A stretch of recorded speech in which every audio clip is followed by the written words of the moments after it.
What's up, my party people? The topic at hand today is the creativity of computers, as in, can they be? I believe that the gut instinct of many people is yes, but it's not that simple, I'm afraid. And why is it not that simple? Well, because what even is creativity? According to the Oxford Dictionary, it is the use of the imagination or original ideas, especially in the production of an artistic work. That's maybe a little too broad for this discussion, so let's focus in on Margaret Bowden, who literally wrote the chapter on the creativity of computers. So Bowden said that creativity in general is the ability to generate novel, valuable ideas. No, not that kind of novel.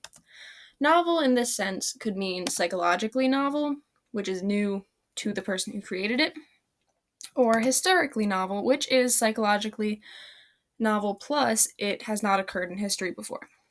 So, pretty straightforward, you would think. But there's more.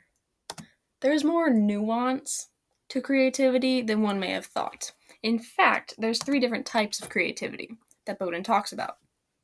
The first is combinational creativity.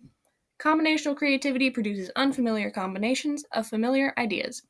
It makes associations between ideas that were previously only indirectly linked. This is the type of creativity that definitions from the dictionary are usually talking about.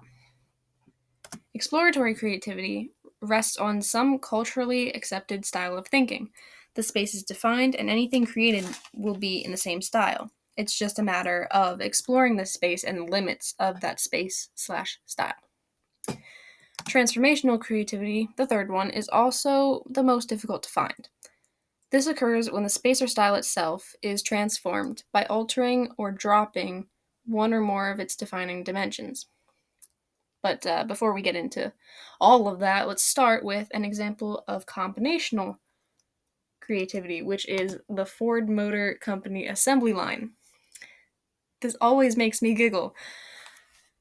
They didn't invent the assembly line, interchangeable parts, or the automobile, but they combined those things to produce the Model T. Now you might be wondering, what does this have to do with a computer's creativity? Well, let me introduce you to the Deep Dream Generator, which is an AI that combines photographs and art styles from different paintings to create something pretty new. In fact, one might call it psychologically and historically novel. What? So here's a photo I took when I was in Italy, and here's how the Deep Dream Generator changed it. It's incredibly cool. I could look at it probably all day, just looking at all the squiggles. I don't know, there's just something about it that's so satisfying. But it also definitely follows the guidelines of creativity as defined by Bowden. And sure, a human made the program that DDG runs on. But I don't believe that means this AI is not creative. Even though the human made the program, the human didn't change my picture. The AI did the actual part that we see as creative. An example of exploratory creativity would be something like an improvement to established objects, like better use of materials for road surfacing. Which is not what this is, but, that's the idea. Now, a computered example of this is Aaron, or Aaron. It's a robot that was taught to draw. Aaron was designed at first to make line art that was then colored by its creator, but eventually it could choose and apply colors itself if it quote-unquote wanted to. Aaron watched its creator, Harold Cohen, and learned how to explore this space of line art and drawing. Its drawings are no doubt creative, very possibly psychologically and historically novel. I mean, have you ever made this exact drawing before? I think not, because I sure haven't. Now, transformational creativity is difficult to find, in computers but also in human beings. A lot of the examples have to do with physics, because it's creativity happening beyond an established scope. Another possible example is Picasso, and how he created portraits that completely redefined art in his time. So when it comes to computers performing transformational creativity, we run into quite a few problems, because computers do what they're programmed to do. So before I attempt to show an example, I'll take this time to talk about Ada Lovelace's argument. Ada Lovelace argued that since a computer cannot originate anything or create anything new, as long as it's following its program, then in order to originate or create something, the computer would have to go away from its programming. As I've already shown how a computer can be creative in other ways, it might seem unnecessary to prove Lady Lovelace wrong, as her argument does seem to only apply to transformational creativity, in the sense that this type of creativity lends itself to her argument more than the other ones. However, people who do not believe computers can be creative use exactly this argument, in part because they are most likely guilty of the superhuman human fallacy, which is the idea of holding computers to an impossible standard. Because, as I've said before, something like transformational creativity is difficult, even for humans, and most people would not say a human is not creative if they are unable to show this kind of creativity. But we tend to hold beings outside of ourselves, like computers, at infinitely higher standards.